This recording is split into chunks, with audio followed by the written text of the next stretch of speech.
दोस्तों, हम हर हफ्ते बड़ी मेहनत से आपके लिए एक दिल दहला देने वाली एनिमेटेड हॉरर स्टोरी बनाते हैं। तो अगर आप हमारी यानी खूनी मंडे चैनल की कहानियां एंजॉय कर रहे हैं तो हमारे चैनल को सब्सक्राइब कीजिए और हमारी लेटेस्ट वीडियोस की नोटिफिकेशन के लिए बेल आइकन दबाना मत भूलना।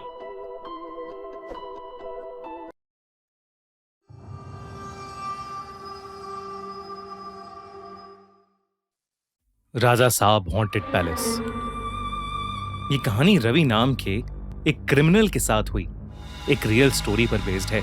आंध्र प्रदेश में रहने वाला 34 साल का एक हट्टा कट्टा आदमी रवि नायडू बड़े बड़े बिल्डरों के कहने पर छोटे छोटे लोगों के घर पर कब्जा करने का काम करता था। ना वो किसी गैंग का हिस्सा था और ना ही किसी से दुश्मनी रखता था। सुबह उठना, अपनी पुरानी मोटरसाइकिल स्टार्ट करना और डायरी में लिखे नाम के पीछे निकल जाना, यही थी उसकी जिंदगी। उस दिन शाम को जब वो अपनी डायरी देख रहा था तो उसको एक कंस्ट्रक्शन कंपनी से मैसेज आया। ये मैसेज एक बहुत बड़े बिल्डर का था जिसे पास के एक छोटे से शहर के सबसे बड़े राजमहल पर कब्जा करना था। वो बिल्डर इस काम के लिए मुंह मांगी कीमत दे सकता था। रवि को लगा कि उसके लिए ये एक लॉटरी जैसा है और अगर उसने वो राजा महल खाली करवा दिया तो उसे फिर से ये छोटे छोटे कब्जे का काम करने की कोई जरूरत नहीं होगी। पर राजा महल का नाम पढ़ते ही उसके दिमाग में शहर की पुरानी बातें याद आईं। राजा महल शहर के बाहर जंगलों के बीच बना शहर के राजा साहब का एक बहुत ही शानदार पैलेस था जो उनकी मौत के बाद कई सालों से वीरान था। लोग कहते हैं कि उस महल का असली राजा बहुत बुरी तरह मारा गया और आज भी उसकी आत्मा वहां अपने बदले के लिए भटक रही है। कई लोगों ने उस महल पर कब्जा करना चाहा, पर कोई भी वहां आज तक रात में रुक नहीं पाया है। रवि ने खुद से कहा कि यह सब अफवाह है और उसे यह काम करना ही चाहिए। दोपहर को रवि अपनी मोटरसाइकिल पर राजा महल की तरफ निकल गया। रास्ता धीरे धीरे सुनसान होता गया। शाम ढलने लगी। शहर के घर पीछे छूट गए और पेड़ों के बीच से गुजरते हुए आसमान का रंग बदलने लगा। हवा ठंडी नहीं थी लेकिन भारी थी, जैसे हर सांस के साथ कुछ और भी उसके सीने के अंदर जा रहा हो। राजा महल का गेट सामने आया। लोहे का बड़ा सा गेट आधा झुक चुका था, उस पर जंख जम चुकी थी और पेड़ की बेलों ने उसे पूरी तरह से जकड़ रखा था। रवि ने मोटरसाइकिल बंद की। जैसे ही इंजन की आवाज खत्म हुई, आसपास की सारी आवाजें भी जैसे दब सी गईं। कोई पंछी नहीं, कोई जानवर नहीं, सिर्फ खामोशी और एक हल्की सी हवा जो जंगल की पेड़ पत्तियां हिला रही थी। ऐसा लग रहा था कि शायद वो हवा रवि को कुछ बताना चाह रही थी, लेकिन रवि का उस पर ध्यान नहीं था। रवि ने गेट के अंदर कदम रखा। राजा महल अंदर से और भी ज्यादा भयानक लग रहा था। ऊंची छत, लंबी कॉरिडोर्स और दीवारों पर पुरानी पेंटिंग्स जो आधी मिट चुकी थीं। कई तस्वीरों के चेहरे घिसे हुए थे। पेंटिंग में आंखों की जगह सिर्फ काला रंग था, जैसे किसी ने जानबूझकर उन्हें मिटा दिया हो। रवि पेंटिंग्स देख ही रहा था कि तभी एकदम से उसे ऐसा लगा कि जैसे कोई उसे देख रहा है। उसने आवाज लगाई, कोई है? कोई है यहाँ? उसकी आवाज कॉरिडोर में घूमकर वापस आई, लेकिन वो आवाज बिल्कुल वैसी नहीं थी जैसे उसने बोली थी। वो थोड़ी धीमी थी, थोड़ी भारी, जैसे किसी और के गले से निकलकर लौट रही हो। रवि ने इस पर ज्यादा ध्यान नहीं दिया और चुपचाप राजा साहब के कमरे में चला गया। वहां जाते ही उसे अजीब से चक्कर आने लगे, तो वो कुछ देर राजा के पुराने से बेड पर जाकर लेट गया। उसकी आंख कब लगी उसे पता ही नहीं चला, लेकिन फिर कुछ ही पलों में एक आवाज ने उसे उठा दिया। किसी के चिल्लाने की आवाज। वो आवाज जमीन के नीचे से आती हुई लग रही थी। शब्द साफ नहीं थे, लेकिन उनमें एक भूख थी, एक गुस्सा था और कुछ ऐसा था जो बहुत पुराना था। रवि के सीने में एक अजीब सी घबराहट भरने लगी। वो धीरे धीरे आगे बढ़ा और एक कमरे के सामने आकर रुक गया। दरवाजा आधा खुला था। अंदर खून में लिपटी जंजीरें पड़ी थीं और उन्हीं के पास एक दिया जल रहा था। दिए की लौ बिल्कुल सीधी थी, जबकि कमरे में हवा का कोई झोंका नहीं था। रवि ने जैसे ही कमरे के अंदर कदम रखा, वो दिया बुझ गया।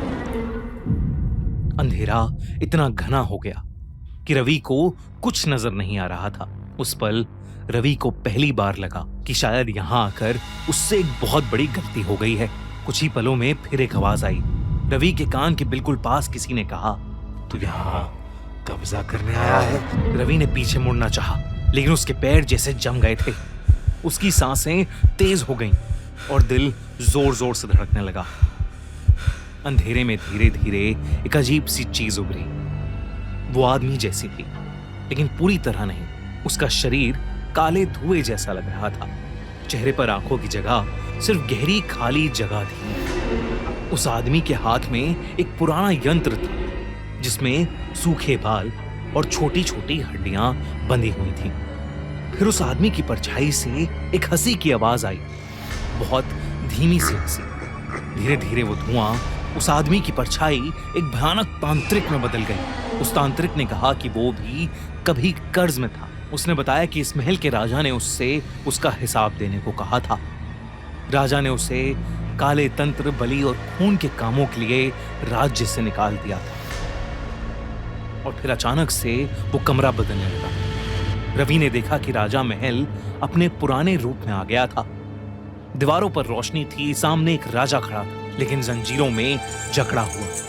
वो शांत था, लेकिन उसकी आंखों में सख्ती थी। उसके सामने वही तांत्रिक खड़ा था, जिसका चेहरा गुस्से और नफरत से भरा हुआ था। तांत्रिक ने अपनी काली शक्तियों का इस्तेमाल किया। मंत्रों की आवाज गूंजी। राजा को चारों ओर से काले सायों ने घेर लिया और राजा साहब को मार दिया गया। खून जमीन पर गिरा, बलि पूरी हुई। ये सब देखकर रवि का गला चीख से भर गया। तांत्रिक की फिर आवाज आई और उसने कहा, अब रवि की बारी है। तभी रवि की सांसें भारी होने लगीं और उसके सीने में एक अजीब सा दर्द होने लगा। अचानक रवि जमीन से नीचे उठ गया, जैसे वो हवा में तैर रहा हो। उसकी आंखें सफेद पड़ने लगीं और उसे ऐसा लगा कि जैसे कोई उसकी आत्मा उसके शरीर से बाहर खींच रहा है।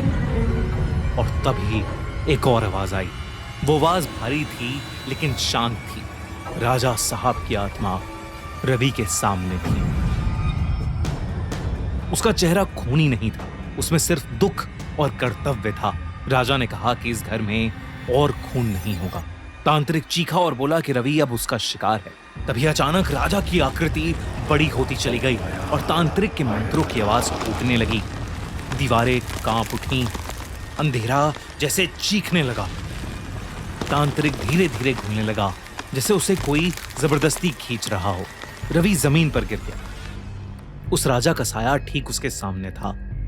वो साया अब बहुत ज्यादा डरावना लग रहा था। चेहरे पर जैसे हजारों चोटें थीं और आंखें जो अंधेरे जैसी काली पड़ी थीं, खाल जैसे पूरी गल चुकी हो, इतनी कि राजा साहब के शरीर की हड्डियां दिख रही थीं। रवि ने घबराते हुए बोला, राजा साहब, मुझे छोड़ दो राजा साहब। तभी अचानक से उस राजा का साया गुस्से में रवि पर चिल्लाया और उसे वो राजा महल हमेशा हमेशा के लिए छोड़ने के लिए कहा। रवि इतना घबरा गया कि वो बेहोश ही पड़ गया। जब उसकी आंख खुली, सुबह हो चुकी थी। राजा महल वैसा ही था जैसा सालों से था, टूटा हुआ, खंडर, खामोश, जैसे रात में कुछ भी नहीं हुआ हो। रवि बिना पीछे देखे वहां से बाहर भागा। उसने बिल्डर को ये काम करने से सख्त मना कर दिया। तब से वो राजा महल आज भी खाली है। शहर के लोग आज भी कहते हैं कि वो राजा साहब का महल रात में जिंदा हो जाता है। आपको क्या लगता है? हमें जरूर बताइए। और अगर आपको ये वीडियो अच्छी लगी तो हमारा चैनल खूनी मंडे सब्सक्राइब करना बिल्कुल मत भूलना।